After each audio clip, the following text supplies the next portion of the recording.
Okay. Good evening and welcome to this program. Today's topic is EEG spotters, and to talk on this topic, we have Dr. Sujith Kumar, neurologist and epileptologist from Apollo, Seshadripuram, Bangalore. He did his DM neurology from Enhance, Bangalore, and soon he joined Apollo Seshadripuram, and he took a lot of interest in epilepsy and surgery. Since then, he has been doing excellent work in performing these surgeries, pre-surgical evaluations. A lot of complicated cases they do regularly. And this topic is very important for the PGs, exam-going PGs, because they don't get the opportunity to see all these spectrum of the EEG changes, and they don't often get the chance to discuss in detail also. So I think your talk will be very, very important for the exam-going PGs. So Dr. Sujith, please take over and let us see how it goes. Thank you. Good evening, sir. Good evening, everyone. It is indeed a great honor to present this topic in front of Professor Sharma, who was my teacher and who initiated me into neurology during my medicine residency days at St. John's. Thank you for the opportunity, sir. We decided on this topic because very often these EEGs are presented to residents in the exams, and this will be sort of, while it's not a comprehensive list of all EEGs and it's not a substitute for standard studying, it will provide a guide to the important cases that can be shown as spotters to the residents in exams. I'd start with a small story. So this was Fyodor Dostoevsky, the famous Russian writer who wrote Crime and Punishment and numerous other books. And he lived in a very embittered Russia, suffering from famine and war. And there was practically no happiness. He suffered from a strange malady. He had complex partial seizures with an aura of ecstasy. So he very often said the few moments of happiness I experienced were those before a seizure. Before we proceed to the main topic, I would like to take a moment to acknowledge my teacher and mentor who has trained me, Professor Dinesh Nayak, who is one of the finest epileptologists I've ever worked with.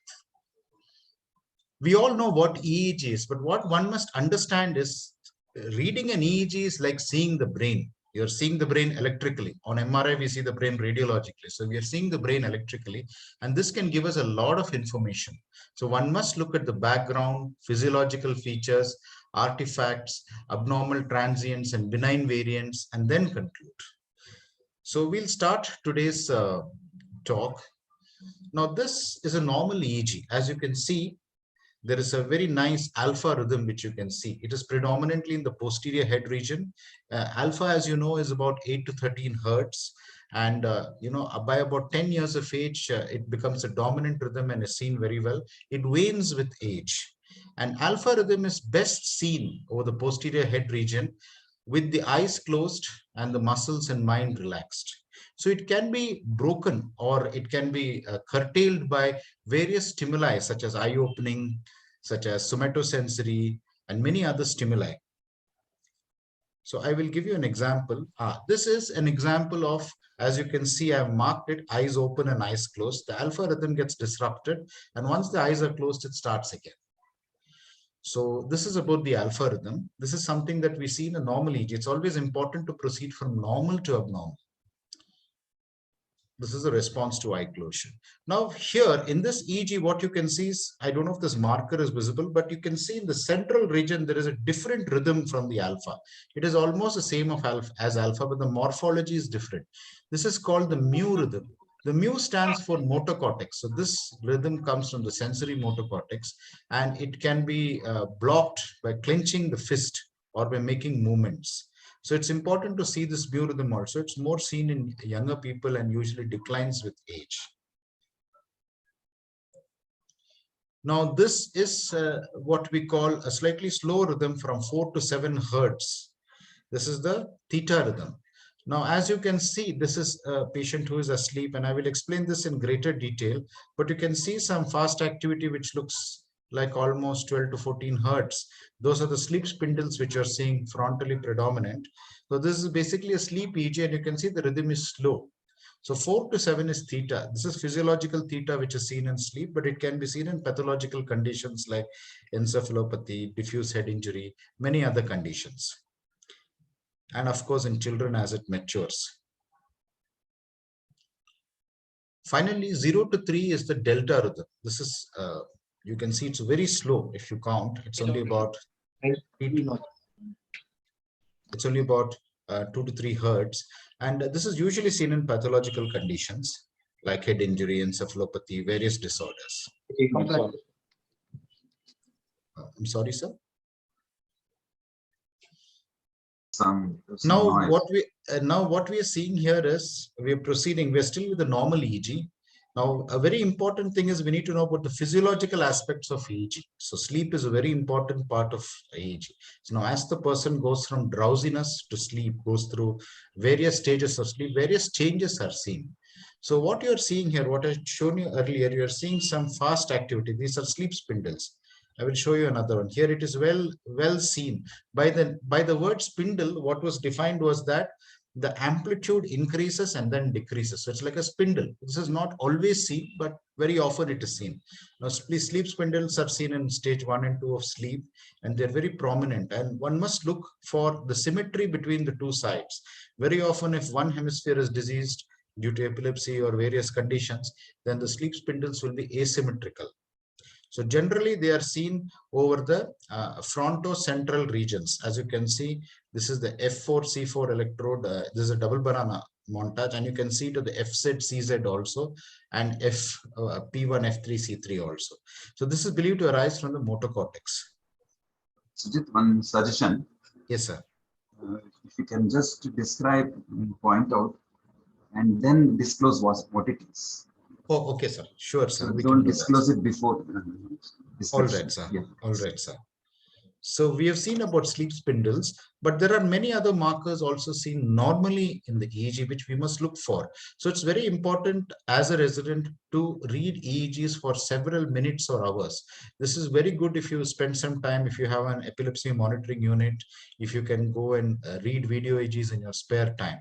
You read the book, you see the images, and then you read the EEGs. You can learn a lot. And over a period of time, you'll become more proficient. Unless one knows the physiological aspects of EEG, it's very difficult to spot the abnormal points, which are seen, abnormal transients, abnormal patterns. So, well, here there is something else which is seen in addition to sleep spindles. You can see this biphasic kind of wave, which is seen again in the same distribution as spindles. So here there is a sharpish component followed by a slowish wave, and again there are some fast waves. So this is what we call a K complex, and it has a sharpish component, a slowish component, and it merges with the sleep spindles. Again, this is believed to arise from the sensory motor cortex. It is seen in stage 1 and 2 of sleep and gradually wanes off in 3. And as you can see, the distribution is in the frontocentral region, which overlies the motor cortex. So very often we must look for all these normal markers. They're all very well seen in younger children. So if as a student, if you're going through, you can just go through a normal sleep EEG, and you will see you must progress from awake to sleep. So you will see the alpha dropout, and you will see as the sleep progresses, many of these markers appearing. And it is a delightful feeling as you see these things, because one is able to appreciate what one reads. So we have seen sleep spindles and K complexes. Now, what are these? Here again, there are some sleep spindles being seen. There's a sleep EEG. When one looks at the background, one realizes how slow it is, and all that one can see. And here there is some sharpish activity. This is actually a bipolar montage, double banana. So you're seeing it as phase reversals. You would see it as spikes or sharp waves if it was a referential montage. So here again, one sees in the frontocentral region, there are some phase reversals and sharpish activity, which is seen both in the left, right, and very prominent in the midline also. So these are vertex sharp waves. Vertex sharp waves appear in younger children, and they're usually seen even before sleep, in deep drowsiness as the patient goes into sleep. And then they are seen during the stage 1 and 2. And then gradually they wane off. This is important to know because very often there's a condition known as benign epilepsy with centrotemporal spikes, which we'll come to a little later, where you will see sharp waves like this. And one can very easily confuse these waves with abnormal sharp transients. So one must be careful while interpreting. It's very important to know the normal physiological EEG. These were vertex sharp waves. Now here we see very high amplitude, around 3 to 5 hertz discharges, which are slow. These are obviously coming from sleep. So unfortunately, this is not interactive. This we could have actually discussed this out. This is an example of hypnagogic hypersynchrony. Generally, it is seen in very young children, and later on, it disappears with age. It usually is not seen beyond 12 to 13 years of age. Now we'll go to some other appearances that we see in a normal EEG. Now you can see some very fast activity happening in the posterior head region, predominantly in O1 and to some extent in P3 and T5. If we count, it's about 12 hertz. So what one must see is that here there's a photic stimulation going on at 12 hertz, and this is a physiological response, what we call the photic driving response, which is seen predominantly in the posterior head leads. And you will see that as the frequency of stimulation increases, the photic driving response matches it. And if the photic driving response is not there or it's asymmetrical, it definitely indicates disease of the hemisphere. Now here one is seeing some abnormality here. This is called, and this is again an artifact. We are going through artifacts still. This is called an electrode pop artifact. Sometimes when we are doing EEGs, children or adults move around and the electrode contact diminishes with the skin, or sometimes the paste becomes hardened or dried, and so we see pop artifacts. Very often in long-term video EEGs also we see this. Now here we are seeing some deflections, which are predominantly being seen. There's a bipolar montage, FP1 bilaterally, F3, F7, and also FP2, F4, FP2, F8. So there is predominantly a downward movement followed by an upward movement. So this is basically an eye blink artifact, which is commonly seen in a physiological EEG. So what happens, why this particular morphology is the cornea is believed to be positive and the retina is believed to be negative. So when the eye closes, the eyes move upwards. So that causes the positive deflection downwards. And then when the eye opens, there is a negative or upward deflection because the cornea moves downwards. So this is what we call an eye blink artifact. Now here again, as we see, there are some sharpish positive deflections. So this could be like a positive sharp wave almost occurring at 1 per second. The background seems to be normal. On the opposite side, it appears to be negative, moving upwards. But if you look carefully, you can see that it is corresponding with the EKG. So every good EEG must have an ECG lead connected. So these artifacts are due to the ECG, and this is very commonly seen, and one must be careful to interpret these as sharp waves or abnormal transients. This is an EKG artifact. Now this is an interesting one. I would have liked one of the residents to respond to this. So we are seeing what these look like muscle artifacts, very fast waves which are irregular. They are occurring at almost every 1 second. So these are muscle artifacts occurring at about 1 second. So they're actually chewing artifacts. Now, in this case, what is happening is we are also seeing some delta activity here, which is sharpish delta activity. We'll come to this in greater detail. This is actually an Ictal EEG of a temporal lobe epilepsy. I showed this slide because you have this oro-elementary automatism. So this is what is happening with the oro-elementary automatism. These are artifacts which are seen, but in between you see the Ictal EEG, and as you can see, it is localized to the left anterior temporal, T1, T3, and up to T5. So it goes up to mid-temporal, mid and posterior, but predominantly it's in F7, T1. You can see the activity with the maximum amplitude. We'll show this a little later again. Now we'll go to some abnormal transients. So you have spikes and sharp waves. So that is something which one must see. As you can see here, there are spikes which are occurring, and the even numbered on F8T2, it's prominent in F8T2. So these are anteromesial leads, temporal leads.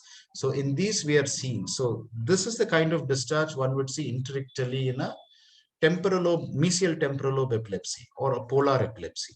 So when you have a patient with MTLS, this is what one would see.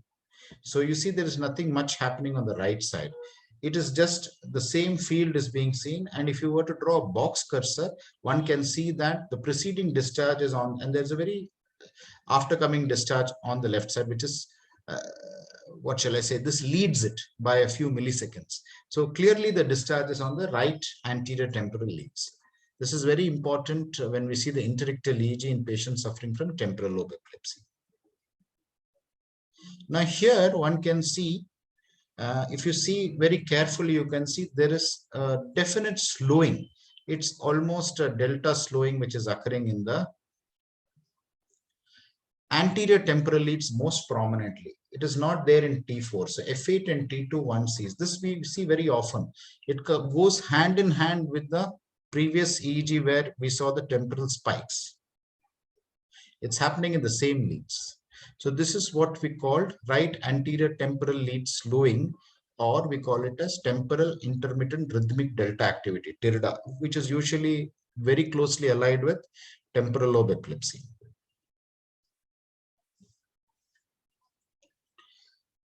Now here we are seeing some sharp transients and spikes which are predominantly in FP1, F3. So this is a frontal lobe spike which is being seen. It has a broad field extending up to F7.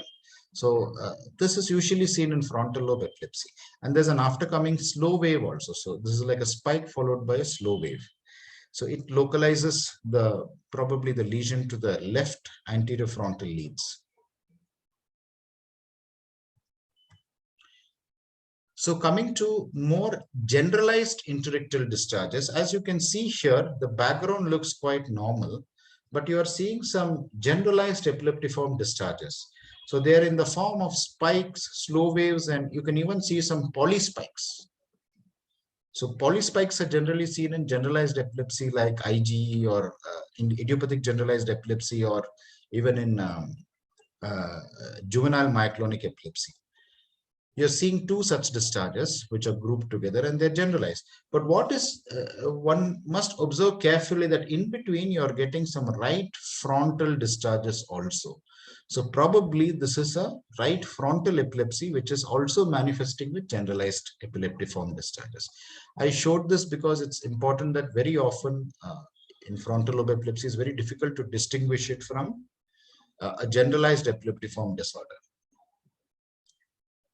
So here we are seeing generalized IEDs, but there are also right frontal interictal discharges. Now here, what you see is there are some muscle artifacts, and then there is a rhythmic discharge which is coming from O2 predominantly. O2 is right occipital. To some extent, one sees some discharges in T6 and P4, but it's predominantly in O2. So here what you're seeing is there is a continuous discharge which is coming. This is not an interictal, but this is an ictal discharge. So this is the case of right occipital lobe epilepsy. In fact, this patient had bilateral gliosis post hypoglycemia of infancy and had developed occipital lobe epilepsy, which was subsequently cured by epilepsy surgery. So we have seen interictal. We should also have a look at Ictal EEG, which is very important. So some things one must remember with Ictal EEG. As you go page by page, you will see that more and more electrodes are recruited. This is usually a very rare phenomenon, almost 10 seconds. It is very localized to the occipital lobe. Usually it spreads very fast and other electrodes are involved. It can even become generalized. So why do we say it's an ictal? Because usually, I'll show you in subsequent examples, there is an evolution both in terms of amplitude and frequency. So when there is this evolution of the epileptiform discharge, we call it an ictal discharge. So now we can see, we have seen right temporal slowing and we have seen right temporal spikes also. So how would an ictal EEG from the right temporal lobe look like?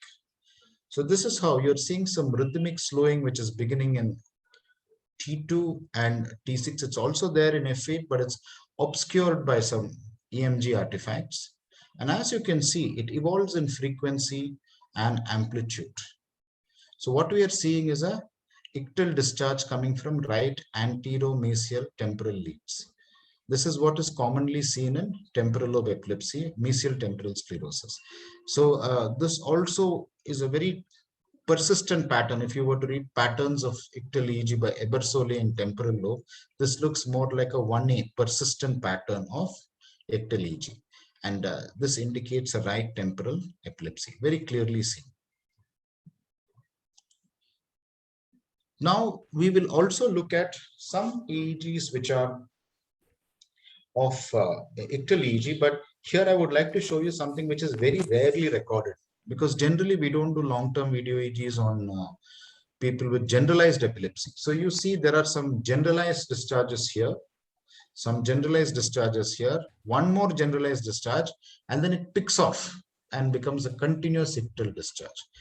So this is a generalized epilepsy, and what you see here, this is time locked to myoclonic jerks. So this is a patient with idiopathic generalized epilepsy who has preceding myoclonic jerks 3 followed by an ictal transformation, which becomes generalized. And as you can see, the EMG artifacts come in a generalized seizure, and you really can't make out the discharges, although you can see the beginning here in this page.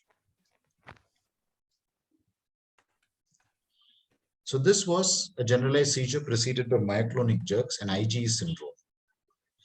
Now I'll show you another type of this. I think all the residents will be very clear and aware. So this is a typical 3 Hz spike and wave discharge. Now this usually starts slowly and increases in frequency. So it can start at 2.5 and go up to 4.5, generally about 5 to 10 seconds. This is what we call a typical absence seizure.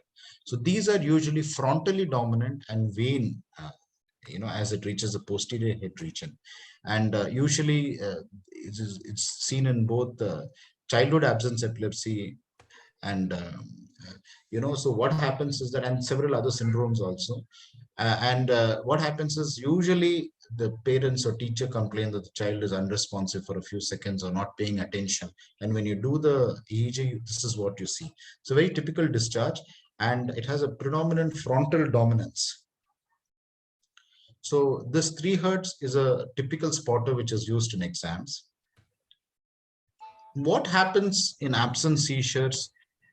Sometimes during sleep, we get this typical pattern, which is known as, we can see this sawtoothed kind of discharge, which is seen. This is an intermittent rhythmic delta activity, which we see usually with, it can be frontal or occipital oida, which is seen in absence epilepsy. Now, what we are seeing here is, we are seeing some, like we saw in that patient who had the generalized seizure, you can see these are polyspikes, what you're seeing. So it's a discharge of polyspikes. It's generalized, more prominently seen in the in the parasagittal leads. So this kind of polyspikes one sees in myoclonic epilepsy. So very commonly to seen in juvenile myoclonic epilepsy. And very frequently hyperventilation and photic are known to precipitate it. There are many related syndromes also, but one can make a diagnosis of JME if the clinical features are met in this condition. Now, what you see here is, this is a video, but unfortunately we can't, I thought we'd be able to only show spotters. You can see that when the eyes close, there are some spike and wave discharges along with some EMG artifacts. So this is a very rare syndrome called G1 syndrome, where you get an eyelid myoclonia on eye closure. So it usually is seen with photic stimulation. And along with this, very often the children who have it also will have absence seizures and typical 3 Hz spike and wave discharges. So once the eyes are closed and there's a photic stimulation, usually it gets triggered. And this is something that we see more, not very often, but rarely. This is the G1 syndrome. Okay, this is something which all of us see regularly. These are some periodic discharges that we are seeing. We see a variety of periodic discharges. So we will go through these discharges in a little bit detail. Now, very often we see patients who are having fever, altered sensorium, seizures. In such patients, we see these periodic discharges. Now, as you can see, the background is slow. So definitely there is a encephalopathy going on. And with that, we see some periodic sharp waves. And as you can see, they are predominantly seen from the left hemisphere, left parasagittal and left temporal leads, and not from the right side. So these are what we call periodic lateralized epileptiform discharges. So usually they come from frontotemporal leads, and very often this is seen in herpes simplex encephalitis, but it can be seen in other forms of viral encephalitis as well. So this is something which we see often, and we should do an EEG in patients who are suspected of having encephalitis. Now, I'm sorry about the quality of this video, of this picture. But what we see here is that we see some complexes which have got three phases. As you can see, there is a negative phase followed by a positive phase and a slower negative phase. So these are triphasic discharges. Now, triphasic discharges are very often seen in metabolic encephalopathies and a variety of other conditions. And very often they may be difficult to distinguish from other discharges, like if you have a generalized periodic discharge, or if you have Creutzfeldt-Jakob disease where you have positive sharp wave complexes. But one way of distinguishing it is, you can see the second marker. You can see that there is an antero-posterior lag.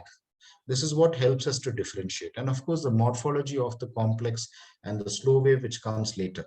So when we see triphasics, usually they're seen in metabolic encephalopathies. So hepatic is very common, classically described in hepatic encephalopathy.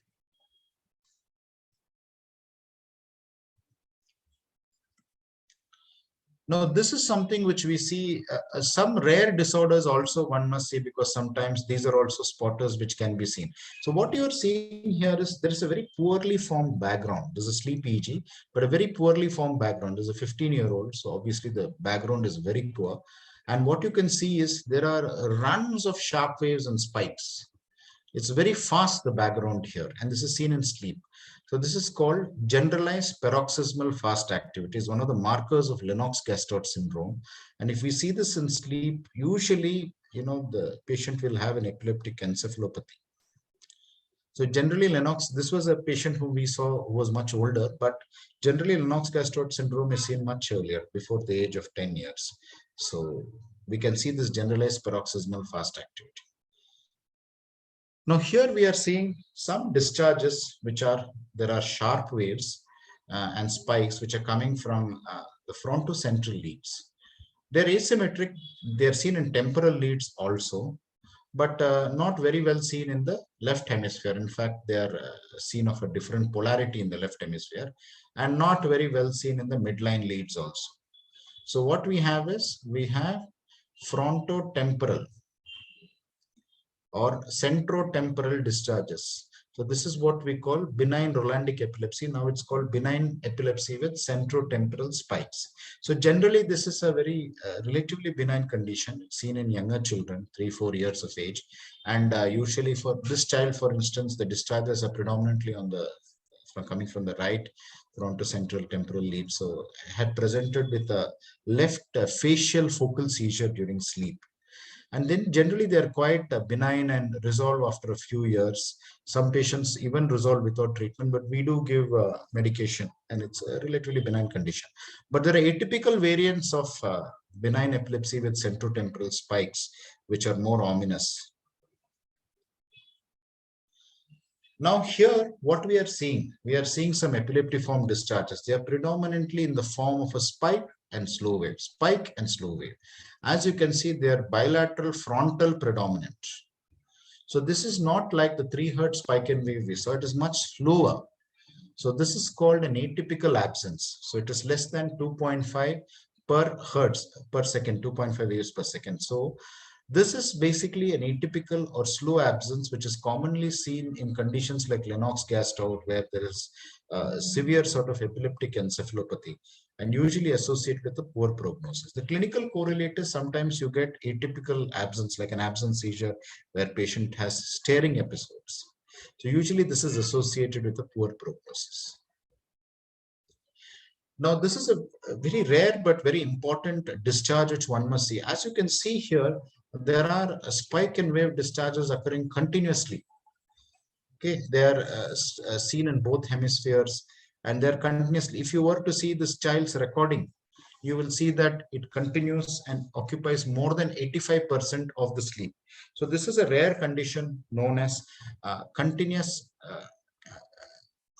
This is a rare condition which is known as CSW, as continuous spike wave in sleep. So this condition is usually seen with these discharges, spike and wave discharges, which are there throughout the sleep, at least more than 85% to meet the criteria, and they may be associated with behavioral disturbances and cognitive decline. So usually with treatment and over a few years, they do resolve, but many behavioral disturbances can persist. Now, this is a rare condition. Nowadays, it's becoming quite a rare condition, but we see these distinctive high amplitude discharges. Now, these are, much higher than the background. As you can see, the background is poorly formed and it's of a very low amplitude. So sometimes they can go up to 500 to 1000 millivolts in amplitude and very slow discharges. So this kind of pattern is usually seen in a condition known as subacute sclerosing panencephalitis. So usually it becomes very prominent in the second stage of SSP and forms a criteria of probable SSP. And what happens is that it subsides and becomes completely slow background in later stages. But in about a small percentage, around 20-30%, you may not see these discharges also, and it may directly go to the slow discharges, slowing. But this is a very typical feature which we see, periodic complex, which we see in SSP. This is also something very important that we see. These are, as you can see, they are positive and negative sharp wave discharges which are occurring at almost 2 per second. And you can see the interval background is quite poor. So this is a case of Creutzfeldt-Jakob disease. Usually in the second stage of the disease, around 2/3 of the patients have these discharges, and they're very distinctive and they form part of the criteria also. So some patients may not have this also, and the distribution is usually generalized, but in some of the variants like Heidenhaus, wherein it is more occipital, the disease process, it may be more occipital, the discharges. And this is a typical spotter that one sees in the exam. You can directly diagnose CJD from this.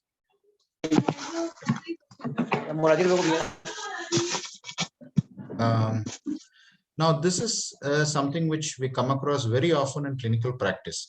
So what you're seeing is, some beta activity, and after that, there is just artifact. You're having some disturbance. Manoj, please mute others.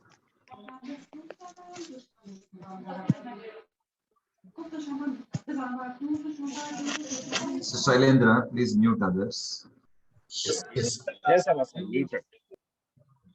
Right. So what we are seeing is we are only seeing artifacts. We are actually not seeing an epileptiform discharges. So this also we see often. Now, this was a patient who came to us with what he said were like a generalized seizure, historically, tonic seizure. And when he had the seizure, we saw that there were no epileptiform discharges, and it was inducible by suggestion. So this is what we call a paroxysmal non-epileptic seizure, or a non-epileptic event. This is also sometimes we see in clinical practice and must keep in mind. The video EEG will help us to resolve this.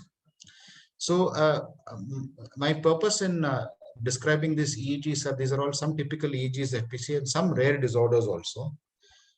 So before we end the talk, I would like to also give a few pointers about this, something rarely and probably not in exam, but very often when we have patients who have MRI negative epilepsy, where we are not able to diagnose epilepsy by MRI and other non-invasive tests, sometimes we have to use what is known as intracranial EEG.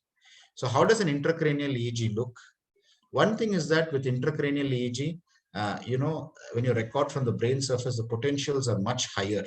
So the sensitivity will be adjusted accordingly. And also, usually the signals are dampened by the various, so you'll actually record from the brain the exact discharges which are arising. Now we have two types. One is we have subdural grid electrodes which are placed on the surface of the brain, and the second was depth electrodes like stereotactic electrodes which are introduced into the brain. Now this was a patient who had MRI negative, what looked like a temporal lobe epilepsy, but since we don't know whether the entire temporal chain was involved, and patient had very infrequent seizures, so we went ahead with a invasive EEG, and you can see that the first 10 electrodes, it's very small, but it says this is the hippocampal head electrode. We are seeing spikes from hippocampal head and body, and the rest of it is normal. So intracranial discharges look like this in intracranial EEG. And as you can see, when we have recorded the seizure, it starts very focally from 1 or 2 electrodes. Now, this is very important. So this is called a focal onset. If you have an onset which comes from more than 5 electrodes, it's a regional. And if it comes from all the electrodes, it's a diffuse intracranial onset. And you're not localizing the lesion, and unlikely, it's probably coming from somewhere else and spreading. But here you can see it is starting from just 2 electrodes, 1 electrode, in fact, HH1, and then it spreads to HH2, and then it slowly involves the other hippocampal electrodes. So here the onset is typically from the hippocampus. This is an example of intracranial EEG. So other electrodes have been put in, say, temporal pole, orbitofrontal cortex, superior temporal gyrus, anterior insula, temporoparieto-occipital junction, posterior insula, mid insula. So when we have to study the whole network. So here we see a pattern called rhythmic spiking, which is seen usually from deep structures. So it is one of the patterns of intracranial ictal onset. Now, this is extratemporal epilepsy where there was actually a dysplasia, but it was very close to the motor cortex. So we decided to do a invasive to both map the epileptogenic zone, which is the zone amount of tissue to be removed to render a person seizure free, and also the functional regions. So as you can see here, over the lesion, posterior part of the lesion, we are seeing fast activity and spikes. So interictals are being recorded from here and not the rest of the record. And if you see this, you can see that there is an onset of fast activity from here. I'll show it in a better montage. Now you can see we have reduced the electrodes. It's coming from a single electrode, PL1. You can see this fast activity. And then it evolves. Later, it's involving another electrode known as the MC, motor cortex electrode. So, this is how we localize intracranially. And finally, I have my team to thank. I would like to extend a special thanks to Dr. Naik and Dr. Ravi Mohan Rao, who is our senior neurosurgeon, and also epilepsy surgeon, Dr. Sharath, who is our neuroradiologist. Would like to extend a special thanks to Dr. Vishwanath, who has helped me with some of the slides. And in studying EEG, it's a constant learning process. We are all students and will remain students forever. I'll end with Sir Winston Churchill's famous words: success is not final, failure is not fatal. However, it is the courage to continue that counts. Thank you. That's a wonderful talk. You have covered almost all the clinical situations and you very nicely explained this part. I'm sure there will be some questions from the participants. Let's wait for a few minutes to take yes, the sir. Yes, sir. Yes, sir. Yes. Meanwhile, if you can go to the BCTS slide, temporotemporal spikes slide, and they can explain the dipole. It's a very common situation.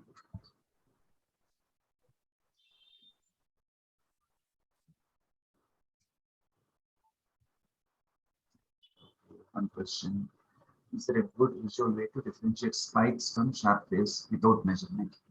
I think one of our senior teachers told, if you sit on it and it hurts, it's a spike. This was told by one of our senior teachers. I think the only way, usually a visual impression will tell us what is a spike and what is a sharp wave, but you can use the criteria of measurement. That would be an ideal way of describing it.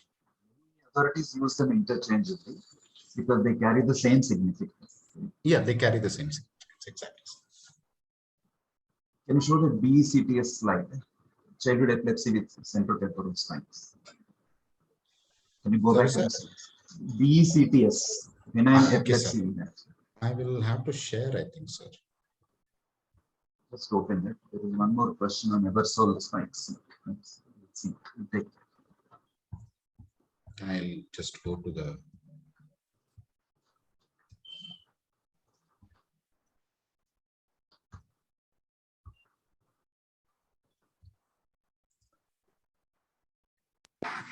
I think this is the one which you wanted, sir.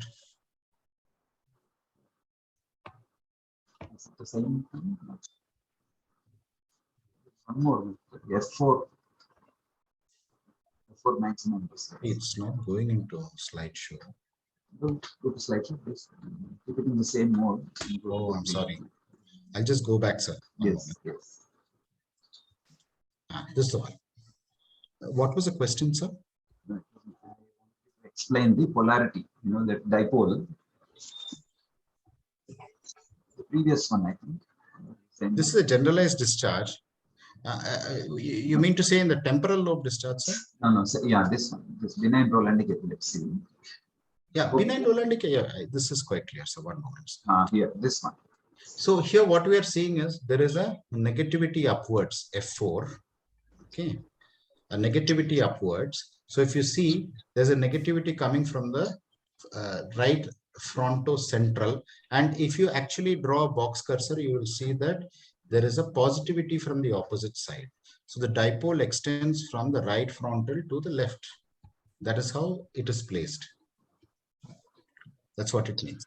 So it's predominantly coming from the F4, C4, and more from the F4. As you see, the field is lesser.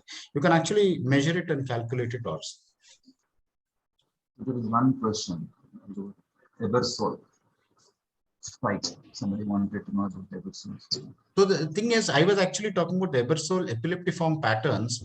There are 4 patterns. You can get it in any textbook. So it depends on whether the involvement is there of the frontal cortex or not. So type 1 is usually involving only the temporal. So you can read up about it. It's very well given everywhere. When to do EEG in head injury? Would you like to add something, sir? Sharma, sir? No, I think Santosh, he's asking about the Ebersol spikes, type 1, type 2 spikes, medial temporal and neocortical epilepsies. In medial temporal, you see the negative pole in the lateral temporal chain and the positive one in the contralateral side. That is how it is oriented. Correct. Correct. In the type 2, you don't see the positive side. You see only the negative, widespread negative spikes. So that is the type 2. When to do EEG with head trauma patient? Can you read the question? Sir, I think there's a question about Ictal EEG. So okay. Generally, I think I'll go to that slide to answer that. There's a very nice, I had put 2 slides just to show the evolution actually.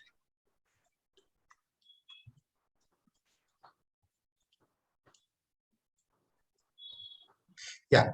So what happens is that in an Ictal EEG, for instance, I didn't stress upon it. Sometimes you have a discharge called rhythmic mid-temporal delta, RMTD. So what happens is sometimes you get a slowing, a slowing which can be mistaken for a discharge, an epileptic ictal discharge. But what happens with ictal discharges, it doesn't remain the same. It doesn't remain monomorphic. It changes. So here you see it has started off and then it has become a little slower in frequency and higher in amplitude. And then again, it increases in frequency. So this is what we call evolution of the ictal discharge. If you see this kind of discharge, then it is an ictal discharge. Usually, if you run the video EEG, you will see the seizure along with this, the semiological component. Then we know that this is an ictal discharge.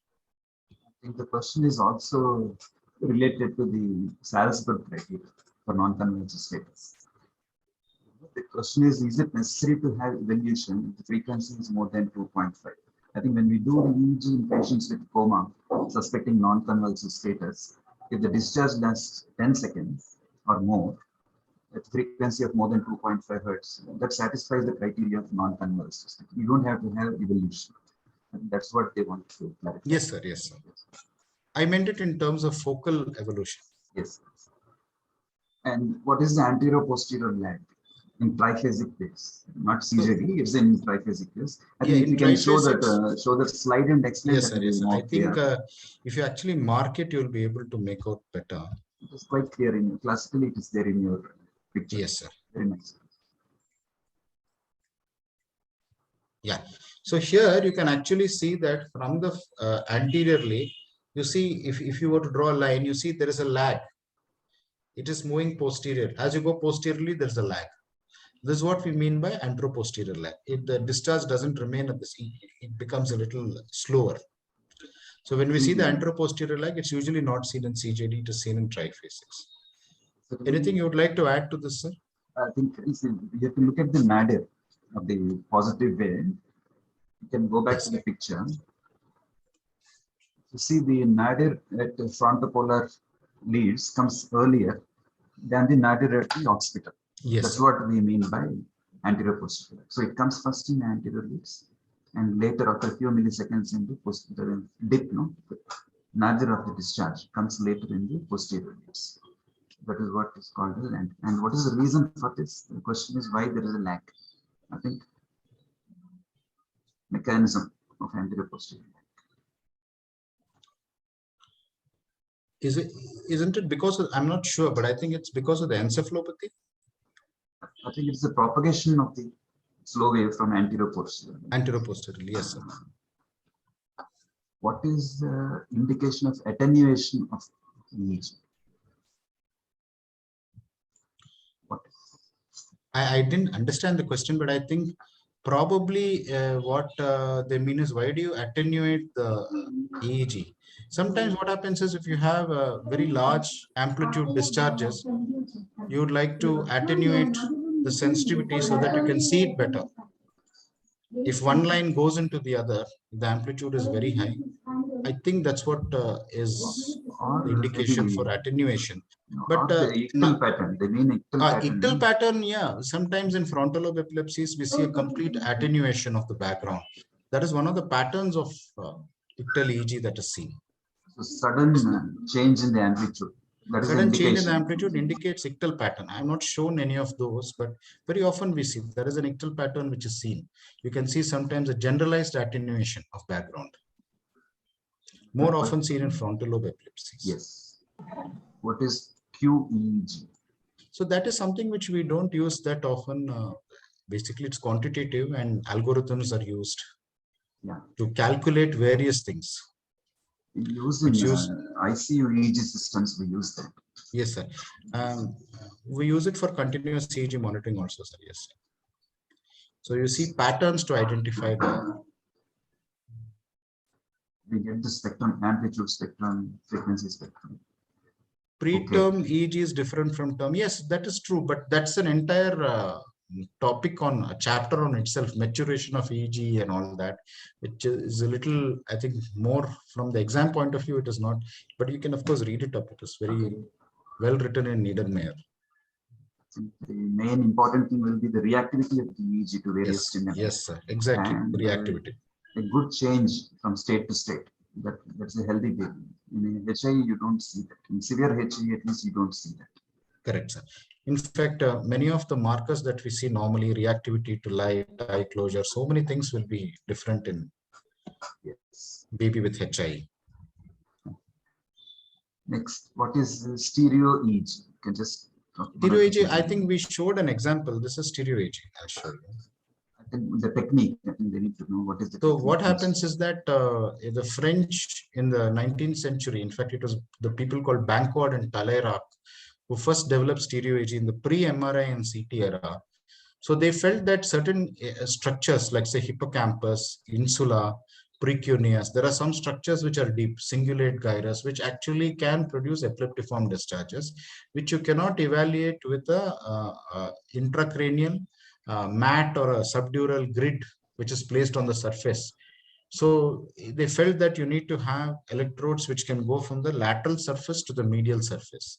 So what happens is that they used a stereotactic frame. In the earlier days before MRI, they used to do angiograms and they used to map the trajectory so that it doesn't pass through those vessels to the target. That's how they used to do. But nowadays, of course, we have contrast MRI with which on the neuronavigation machine, the trajectory can be mapped, and using a stereotactic frame, the coordinates can be got after doing a CT.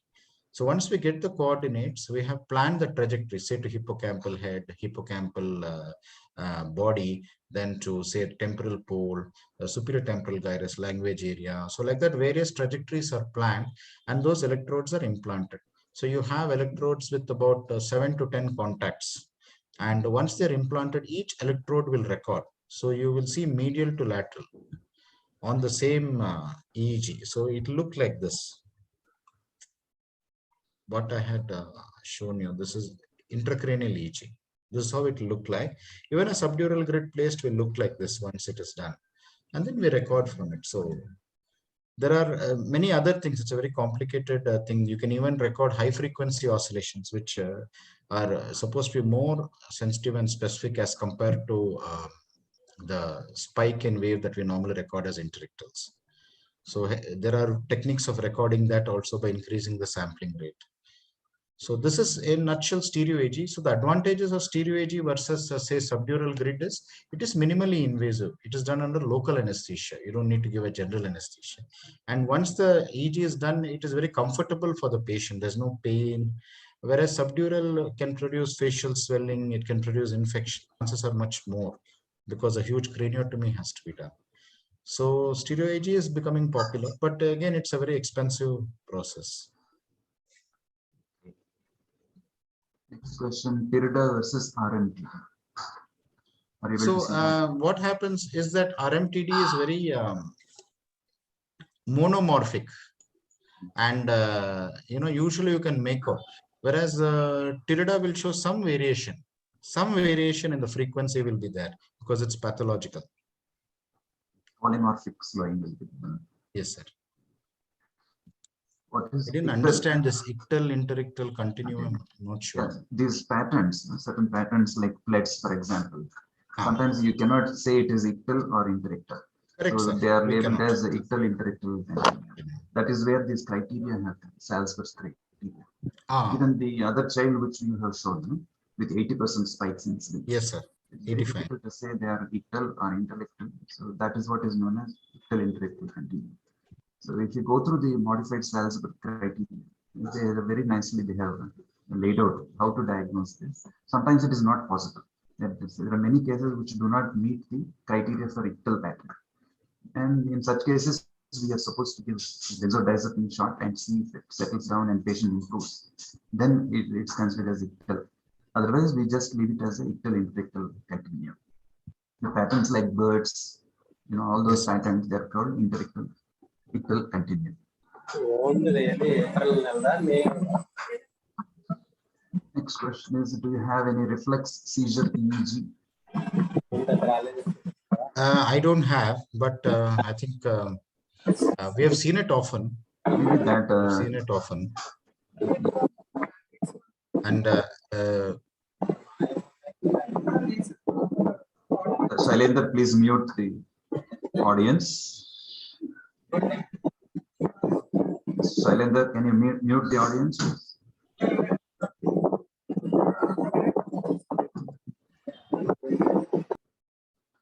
Okay.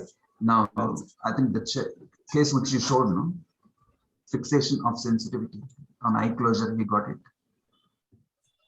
That is a reflex seizure. That can be taken as reflex. That can be taken, but typically, heat sensitive and other things. Without photic stimulation, they can have this. Yes, sir. Right. Next question. How to differentiate phase discontinue from burst suppression pattern?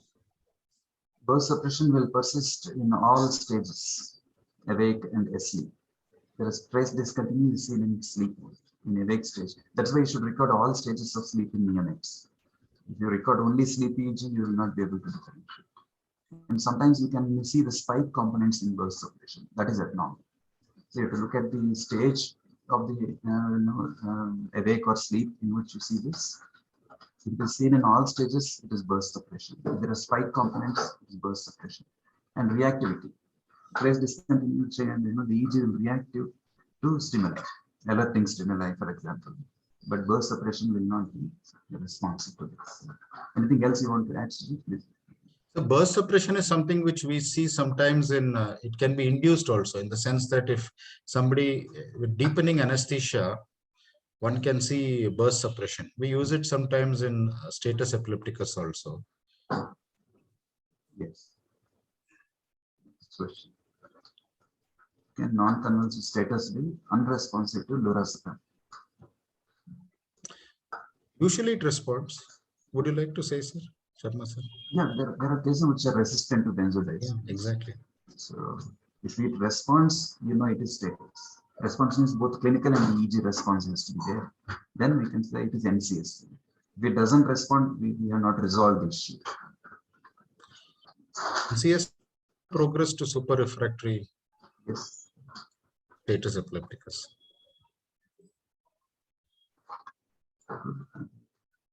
The barrage of questions has stopped now. 1 or 2 minutes we'll wait. Yes, sir.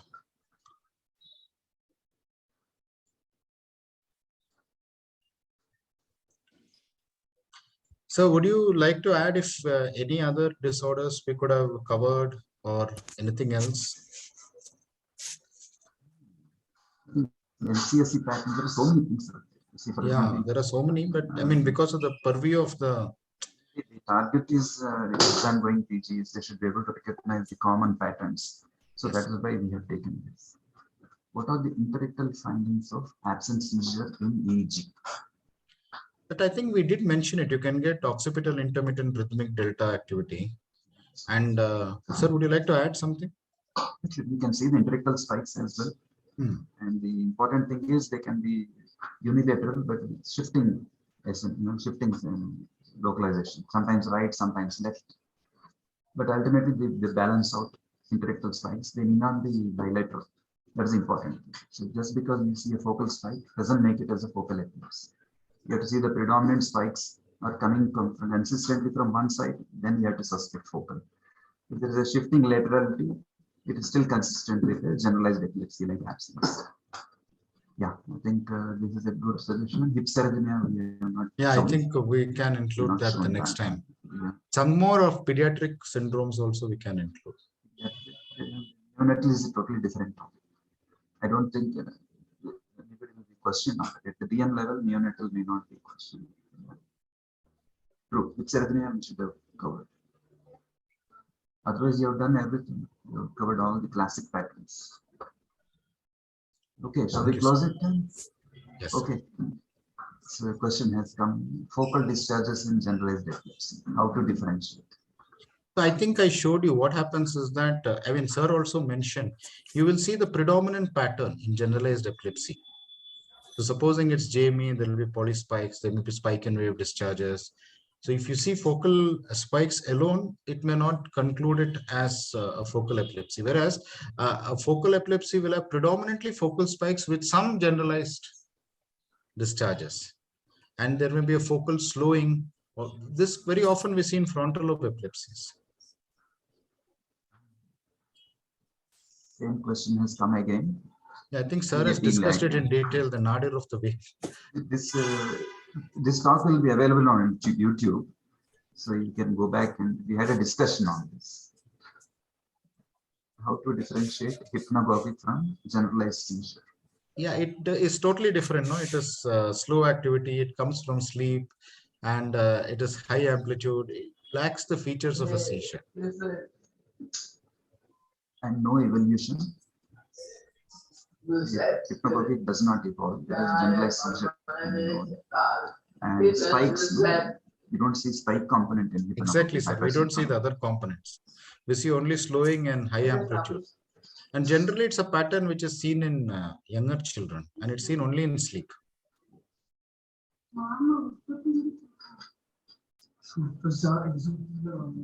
State dependent. Yeah, exactly. Yeah. Okay, and we can close this. Thank you very much. It was excellent presentation and excellent discussion also. And if you have more EEGs, we'll have another session. Yes, sir. Thank you so much, sir. Thank you so much. Thank you, everyone. Thank you all. Thank you, sir.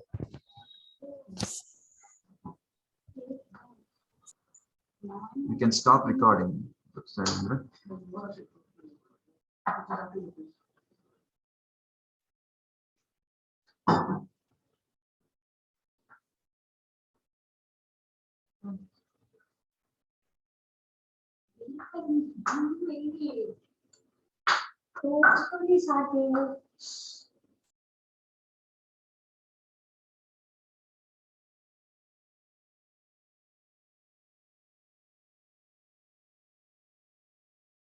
Hello, sir. Done, sir? No? Yes, we can stop the recording.